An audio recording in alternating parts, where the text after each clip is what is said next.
আর আমার মদিনায় নিবানে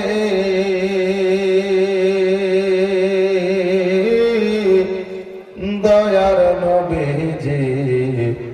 আমার মদিনায় নিবানে নবী আমার মদিনায় নিবানে আর আমার মদিনায় নিবানে দয়ার নবীজি আমার মদিনায় নিবানে নবীজি আমার পাগল বানায়া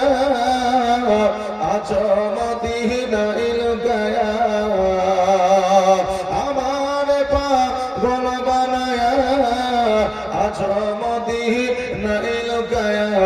অন্তরেতে অন্তরেতে অন্তরেতে মদিনা পরানি নবী অন্তরেতে মদিনা পরানে দয়ার নবীজি আমার মদিনায় নিবানে আর আমার মদিনায় নিবানে দয়ার নবীজি আমার মদিনায়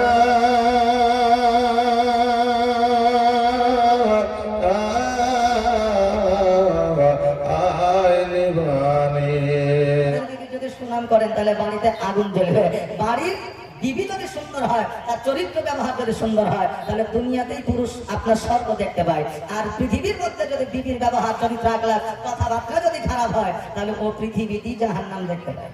কথা বলছেন না এই জন্য বিবিদের প্রশংসা করেন বিবিরা খুশি হবে আর বিবি যদি খুশি হয় বাড়িতে তাহলে আপনারাও খুশি হবে এই জন্য বাবা আল্লাহ তাবারাক তাআলা নিয়ামতের প্রশংসা করেন সুন্দর করে আপনারা মসজিদ বানিয়েছেন মসজিদের প্রশংসা করেন সুন্দর করে মাদ্রাসা বানিয়েছেন মাদ্রাসার প্রশংসা করেন আজকে জগতের মধ্যে আল্লাহ তাবারাক তাআলা আমাদের খাবার দিয়েছে ফল দিয়েছে ফুল দিয়েছে এগুলোর প্রশংসা করেন আল্লাহ খুশি হবে আর আমাদের জন্য আল্লাহ তাবারাক তাআলা সব চাইতে বড় নিয়ামত দিয়েছে আমার নবী আপনার নবী মুহাম্মদ রাসূলুল্লাহ সাল্লাল্লাহু তাআলা আলাইহি ওয়াসাল্লামকে এই জন্য আমার নবীজির প্রশংসা করে দেখবেন আল্লাহ খুশি হয়ে যাবে আল্লাহর ওলিদের প্রশংসা করে আল্লাহ খুশি হয়ে যাবে আলেমের প্রশংসা করে আল্লাহ খুশি হয়ে যাবে সন্তানের প্রশংসা করেন আল্লাহ খুশি হয়ে যাবে হ্যাঁ জগতের মধ্যে মেয়েদের অর্থাৎ কন্যাদের প্রশংসা করে আল্লাহ খুশি হয়ে যাবে সব কিছু আল্লাহ বানিয়েছে নাকি বলেন এই জন্য আমার দয়ার নবী বলেছেন মন্ত্রীকে খুশি করতে যেও না এমএলএকে খুশি করতে যেও না মোড়লকে খুশি করতে যেও না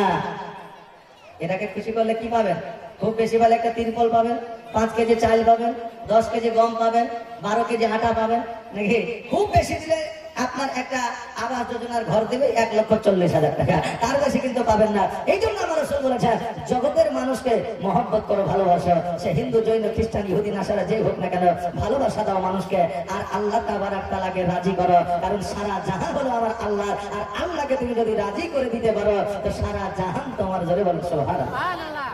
এই জন্য আল্লাহকে খুশি ও রাজি করেন আল্লাহকে ভয় করেন দেখবেন জগতে আপনি সব কিছু পাবেন আপনার অভাব থাকবে না বেরাদার অভাব কাকে বলে জানা আছে বাড়ি গাড়ি টাকা কড়ি জমি জায়গা সব কিছু করে দিলাম তার মানে কি আমি কোটিপতি বড় লোক এটা নয় আন্তরিকতা মানসিকতা যদি এটা আমাদের থাকে তবেই আমরা ধনী কারো পুত্রী ঘর আছে কিন্তু মন ভালো আল্লাহ রাসূল বলেছেন ওই ব্যক্তি ধনী ধরে বলেন সুবহানাল্লাহ তাবজি ভাইরা এই জন্য আল্লাহ তাবারাক তাআলাকে ভয় করেন আল্লাহকে রাজি ও খুশি করেন যদি আপনি গরিব হন না কেন আপনি সৎ পথে চলেন বেরাদার তা আপনার সামনে যে পথ আছে সেই পথটা আসান হয়ে যাবে ধরে বলেন সুবহানাল্লাহ তাবজি ভাইরা নবী আমার জগতে এসেছে আজকে যে মাদ্রাসার উন্নতি গল্পে জালসা এই মাদ্রাসা আমার নবীর ঘর আর আজকে এই ঘরটা যদি আপনার দেখা যায় যে এত বড় লোক ধনী মানুষ পয়সাওয়ালা গ্রামে আছে কিন্তু মাদ্রাসায় ইট নাই বালু নাই ছাদ হচ্ছে না থাকার জায়গা নাই কিয়ামতের দিন আপনাকে জবাব দিতে হবে জোরে বলেন সুবহানাল্লাহ এই জন্য সবাই মিলে করি কাজ একাই তো সম্ভব নয় এই জন্য সবাই মিলে আমরা দিয়ে ছুঁয়ে এই মাদ্রাসাটাকে সুন্দর করে বানাবো আর এই মাদ্রাসার বদৌলতে আল্লাহ তাবারাক তাআলা আমাকে আপনাকে জান্নাতবাসী করবে জোরে বলেন সুবহানাল্লাহ বাচ্চা ভাইরা আমার মায়েরা কিয়ামতের দিন সব কিছু ধ্বংস হয়ে যাবে পাহাড় পর্বত তুলোর মতো এই দিক থেকে ওই দিক ভাসতে থাকবে আর জগতের মধ্যে মসজিদ আর মাদ্রাসা এই দুইটা ঘর বাবা অটুট থাকবে, জোরে বলেন সুবহানাল্লাহ। আল্লাহ বলবে মাদ্রাসা মসজিদে তোরা ধ্বংস হয়ে যা, এখনো পর্যন্ত ধ্বংস কেন হস না? তোরা সঠিকভাবে এখনো পর্যন্ত এই জায়গায় দাঁড়িয়ে আছে, কারণটা কি? মাদ্রাসা মসজিদ বলবে আল্লাহ গো,